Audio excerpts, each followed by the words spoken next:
दोस्तों, मैं इस कामयाब मुशायरे के ऊपर लाल किले का कब सम्मेलन और मुशायरा कुर्बान करता हूं, न्यौछावर करता हूं। आप लोग इतना बढ़िया सुन रहे हैं, एक बार अपने लिए ताली बजा दीजिए। ऐसा है कि सूरज की रोशनी में हर चेहरा चमकता है। अंतर्राष्ट्रीय ख्यात प्राप्त शायर खालिद साहब निजामत कर रहे हो। समर साहब आपको बहुत बहुत आशीर्वाद, जितना अच्छा आप संचालन कर रहे हैं, निजामत कर रहे हैं। दोस्तों, एक बार जंगल में घटना घटी। एक गीदड़ दूसरे दिन शेर की भाषा बोलने लगा, तो जंगल के जानवरों ने कहा क्या हो गया? कहा इस गीदड़ ने 2 घूंट गाजीपुर का पानी पी लिया था। बहादुरों की धरती है, कौमी यकजहती का आलम है। ये कहीं पर अगर फसाद भी होना हो तो एक चुटकी खाक गाजीपुर के लिए जाकर के डाल दो, मेरी गारंटी है कि फसाद रुक जाएगा। तो जब भी करें तो एकता की बात हम करें। अरे वाह भाई। जब भी करें तो एकता की बात हम करें, अपने सिराजे हिंद के सौगात की करें। इबरत ने मोहब्बत के जलाया है एक चिराग, इन आंधियों से कह दो कि औकात में रहे।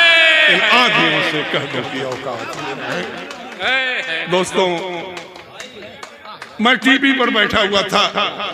भैया बहुत बड़े कवि हैं, बहुत बड़े रचनाकार हैं, बहुत बड़े साहित्यकार हैं। क्या अच्छा संदेश दे रहे हैं कौमी यकजहती का, राष्ट्रीय एकता का, राष्ट्रभक्ति का। सी बातें कही जा रही हैं, बहुत सी चीजें कही जा रही हैं।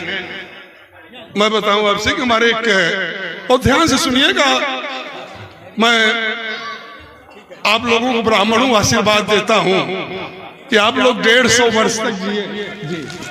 जी, कम से कम 150 वर्ष तक जिए, लेकिन एक शर्त के साथ कि आपको देखने के लिए मैं भी जिंदा रहूं। आप जिए, मैं भी कम से कम आपको देखता रहूं। हमारे मुख्यमंत्री महोदय ने, समर भाई, टीवी पर कहा कि उर्दू पढ़ के मौलाना बनोगे क्या? सुना होगा आप लोगों ने। तरोताजा घटनाओं पर मेरा नाम प्रखर है, खर खर कहता हूं। मेरा दुनिया में सिर्फ इस देश के लिए, कौमी यकजहती के लिए जीता हूं। आप एक ध्यान रखें कि मुख्यमंत्री का ये स्टेटमेंट की उर्दू पढ़ के मौलाना बनोगे क्या? आप सुने, उर्दू है क्या? प्रखर जी, वो जो विधानसभा में उन्होंने जी समझ गए भाषा का प्रयोग किया था, तो आप पहला कथा सुने, लेकिन वो उर्दू के इतिहास को नहीं जानते। नहीं, इसीलिए मैं तो सुना रहा हूं उनको, मैं बता रहा हूं कि आजादी के वीर शहीदों की शान है। सरकस है, मजबूत है, सीरी जवान है। इस देश में पैदा हुई दुनिया ने दी शोहरत। उर्दू महज भाषा नहीं, हिंदुस्तान है। उर्दू महज भाषा नहीं, हिंदुस्तान है। और मैं फिर उनसे कहना चाहता हूं कि अपने वतन की डालियों को काट रहे हो, दीमक की तरह उसकी जड़ें चाट रहे हो। सत्ता के नशे का गुरूर इस तरह चढ़ा, भाषा के नाम पर भी वतन बांट रहे हो। भाषा के नाम पर भी वतन बांट रहे हो।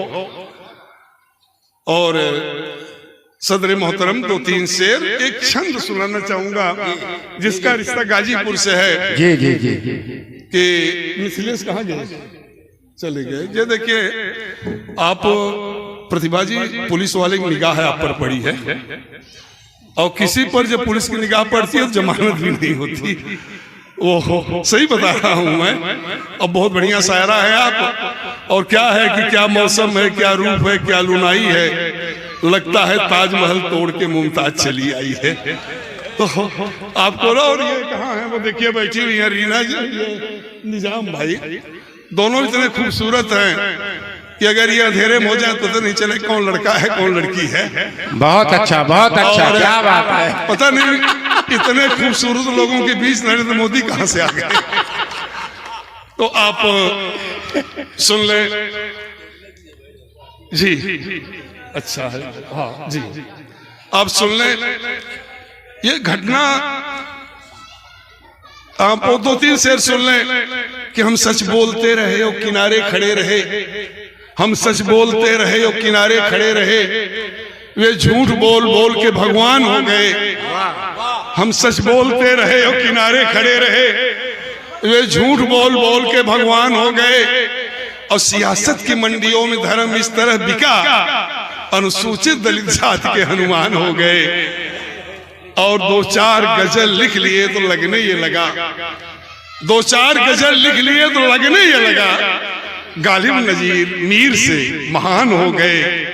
एक अंधे के कटोरे पर एक आदमी ने 5 रुपए एक सिक्का रख के 10 उठाने लगा, तो अंधे ने पकड़ लिया। तो कहा कि तुम अंधे हो? कहा कि आप जैसे दीनदार मिलेंगे देखने लगूंगा। तो सिक्का उछालते ही भिखारी ने ये कहा, सिक्का उछालते ही भिखारी ने ये कहा, लगता है नए नए ये धनवान हो गए, लगता है नए नए ये धनवान हो गए। दोस्तों, जिसके लिए मैंने लिखा जल्दी घटना है। हम लोग गाजीपुर आ रहे थे मुशायरे में, कब सम्मेलन में एक लड़का मूंगफली बेच रहा था। नेताजी का काफिला जा रहा था, मंत्री का, ठोंगा उसके माथ में लग गया। बहुत ध्यान से सुनिएगा, ये छंद बहुत देर तक बहुत देश के विभिन्न हिस्सों में लोगों ने मेरे नाम से पढ़ के सुनाया। तो मार दिया नेताजी ने, ठोंगा गिर गया। कहा पढ़ने लिखने की उम्र में मूंगफली बेच रहे हो? तो खालिद भाई ने उसका मूंगफली का पैसा दिया और कहा कि ये सही कह रहे हैं नेताजी। वो देखिए नेताजी, वो बच्चे में संवाद होता है, पूरे देश का सीन उभर करके आता है, छंद है। पहले वो सवाल जवाब, नेताजी कहते हैं कि पुस्तकों के बैग लेके पढ़ने की उम्र में, पुस्तकों के बैग लेके पढ़ने की उम्र में चीनियां बादाम बेचने को चल देते हैं। वाह। और चांदी की कटोरियों में दूध भात खाने वाले झिड़कियों से गालियों से पेट भर लेते हैं। तो बच्चा कह रहा है कि धक्का मत दीजिए, खरीद लीजिए हुजूर, भारत के नाते हम आपके भी बेटे हैं। हम तो गरीब लोग मूंगफली बेच रहे, हम तो गरीब लोग मूंगफली बेच रहे, सुना है कि बड़े लोग देश बेच देते हैं। हम तो गरीब लोग मूंगफली बेच रहे, सुना है कि बड़े लोग देश बेच देते हैं। ये आदरणीय खालिद साहब एक जी जी जी 4 लाइन का बस बस जूता बहुत वो कभी लगाएंगे प्रखर जौनपुरी, ये पूरे देश में सुना गया। 4 अब जाते हैं कि अखबारों में रोज पढ़ते हैं। अब जो घटनाएं घटती उसी मैं लिखता हूं, जैसे यहाँ की घटना है मैं जाके कहीं सुनाऊंगा। जूता फेंक कर मारने की एक परंपरा चल गई है। हर बार जूता फेंकने वाला पत्रकार है, जिसके ऊपर फेंका जाता है राजनेता है, दोनों खतरनाक हैं। मैंने जूते से बात कर ली, बस छोटी सी रचना, बड़ी लंबी रचना है, मैं नहीं पढ़ने वाला हूं। कि एक दिन मैंने जूते से पूछा, एक दिन मैंने जूते से पूछा, अबे तो किस ब्रांड का है?